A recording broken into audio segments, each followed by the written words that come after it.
Nduk. Sengkara Martuwi. Ana apa, Mak?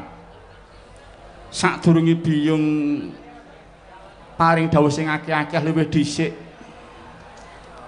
Karep belerem pikiranku, tentrem rasaku, kepengin biyung arep ngrungokke Kinanthi Sandung ya, Nduk. Kinanthi Sandung. Iya. Slendro, Ngger.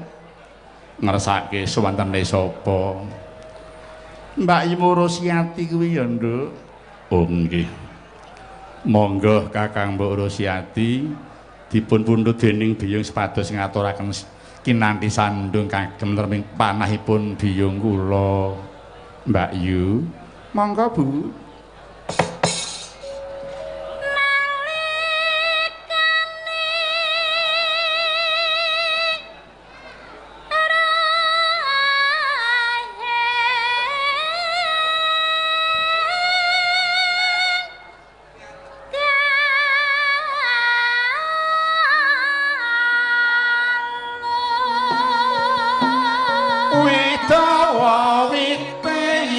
Tales amba godhonge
lumadi kanthi basuki lumintu nentu rahayu ya, Nduk.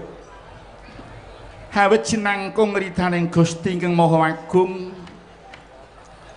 Suwane awake dhewe sak kanca ing Taman Mini Indonesia Indah iki pinanggih wilujeng ing sambikala. Iya, Mak, hooh. Bengi iki awake dhewe nitik absensi ngisi tradisi wayangan sing diadani dening Universitas Indraprasta Jakarta, Mak. Iya. Wis marambah makaping saben taun minimal kuwi 2 kali. Minimal 2 kali. Aku lan anakku katimbalan dening Unindra ya, Ngger. Iya. Iki minangka bukti lan tandha menawa silaturahim warga abdi lan keluarga besar Unindra ingkang dipangarsani dening Bapak Profesor Dr. Haji Sumaryoto wis manjing dadi sedulur ya, Mak.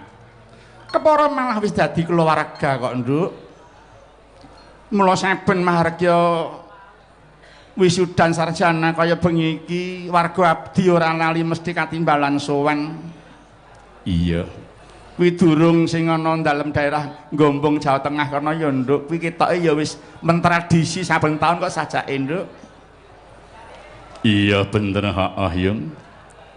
Nganti aku ewuhaya arep matur apa karo Rektor Unindra Bapak Prof Dr. Haji Sumaryoto. Mulane bengi iki aku bisaku ya mung menggaris bawahi piweling saka Bapak Profesor Dr. Haji Sumaryoto kok ngger piwulang marang para wisudawan Unindra ya yung heeh ngendikane Prof Sumaryoto mengkene wisuda bukan akhir dari perjalanan pembelajaran kok Nduk. Iya kepara nyata mak wisudan mujudake awal sebuah perjalanan menuju kesuksesan.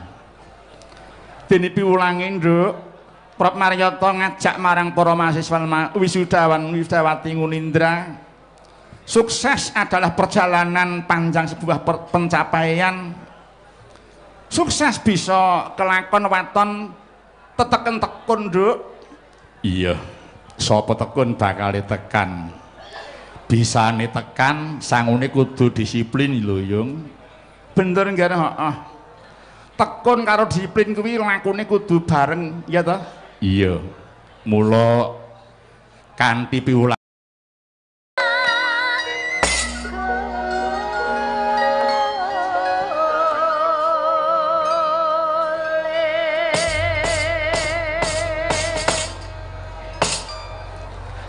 lumadi kanthi basuki lumintu nentu rahayu ya Nduk. Hawet jinangkung ridhaning Gusti ingkang Maha Agung.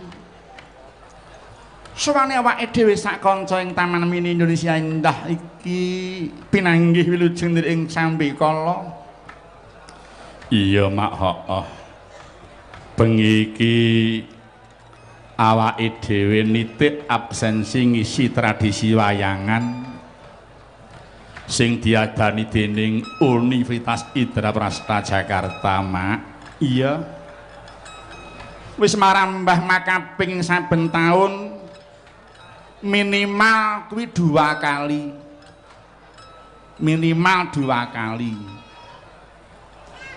aku lan anakku katimbalan dening Unindra ya ngger. Iya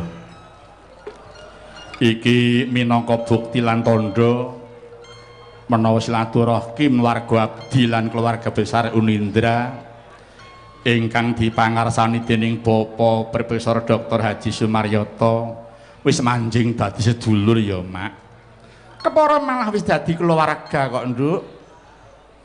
Mula saben mahargya wisudan sarjana kaya bengi iki warga abdi ora lali mesti katimbalan sowan.